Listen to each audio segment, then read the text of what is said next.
একটা ছোট্ট শহর, ধুলোমাখা রাস্তা আর ভাঙাচোরা বাড়ি। সেই শহরের এক প্রান্তে একটা জুতার দোকানে কাজ করত এক কিশোর। নাম তার রিমন। বয়স হবে ১৩ বছর। সারা দিন দোকানে জুতা পরিষ্কার করা, কাস্টমারের জুতো ট্রাই করানো আর মালিকের বকা শোনা, এই ছিল তার রোজকার জীবন। কিন্তু রিমনের একটা স্বপ্ন ছিল। সে একদিন অনেক বড় হবে, পড়াশোনা করবে আর মানুষকে সাহায্য করবে। একদিন বিকেলে দোকানে এক বৃদ্ধা মহিলা আসলেন। তার পায়ে ছিল পুরনো ছেঁড়া স্যান্ডেল আর চোখে ছিল ক্লান্তি। তিনি ধীরে ধীরে বললেন, বাবা, একটু সস্তা জুতা আছে? আমার পাটি ফেটে গেছে, কিন্তু আমার কাছে টাকাও কম আছে। রিমন তাকিয়ে দেখল, তার হাতে ছিল মাত্র ৫০ টাকা। দোকানের সবচেয়ে সস্তা জুতাটিরও দাম ছিল ৮০ টাকা। তা দেখে রিমনের চোখে পানি চলে এলো। সে চুপি চুপি নিজের টিফিনের টাকা থেকে ৩০ টাকা যোগ করল আর বলল, নেন খালা, এটা আপনাকে একদম সুন্দর মানাবে, দামও ঠিক হয়ে গেল। বৃদ্ধা হাত দিয়ে চোখের জল মুছে বললেন, তুমি একদিন অনেক বড় হবা বাবা, আল্লাহ তোমার মঙ্গল করুক। তারপর অনেক বছর কেটে গেল। রিমন বড় হলো, কিন্তু তার জীবন সহজ ছিল না, অনেক বেশি কঠিন ছিল। সে দিনে অনেক কাজ করত, রাতে পড়ালেখা করত। অনেক কষ্টের পর সে বিশ্ববিদ্যালয়ে ভর্তি হলো, নিজের পরিশ্রমে। কিন্তু তার চারপাশের সবাই ভাবত, এই দরিদ্র ছেলেটা কিছুই করতে পারবে না তার জীবনে।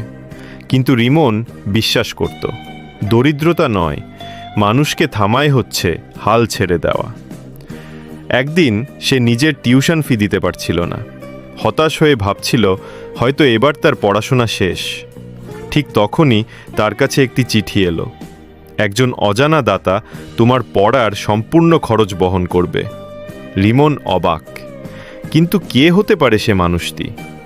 ৩ বছর পরে রিমন বিশ্ববিদ্যালয় শেষ করে অবশেষে ডাক্তার হলো। একদিন হাসপাতালে একজন বৃদ্ধা মহিলা ভর্তি হলেন, খুব অসুস্থ অবস্থায়। তিনি চোখে ঝাপসা দেখেন, কিন্তু তার গলার স্বর পরিচিত মনে হয়। চিকিৎসা শেষে যখন রিমন তার নাম জিজ্ঞেস করল, তিনি বললেন, আমি ফাতেমা খালা। মনে আছে বাবা, জুতার দোকানে একদিন তুমি আমাকে সাহায্য করেছিলে? রিমনের চোখ জলে ভিজে গেল।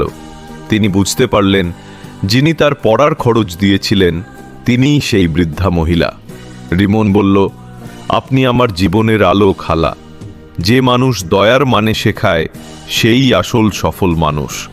বৃদ্ধা হেসে বললেন, তুমি যা করেছিলে, আল্লাহ তোমার জন্মার জন্য তা ফিরিয়ে দিয়েছেন ১০০০ গুণ বেশি।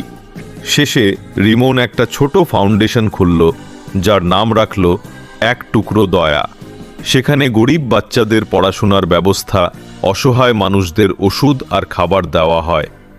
এটাই হচ্ছে জীবনের সবচেয়ে বড় শিক্ষা।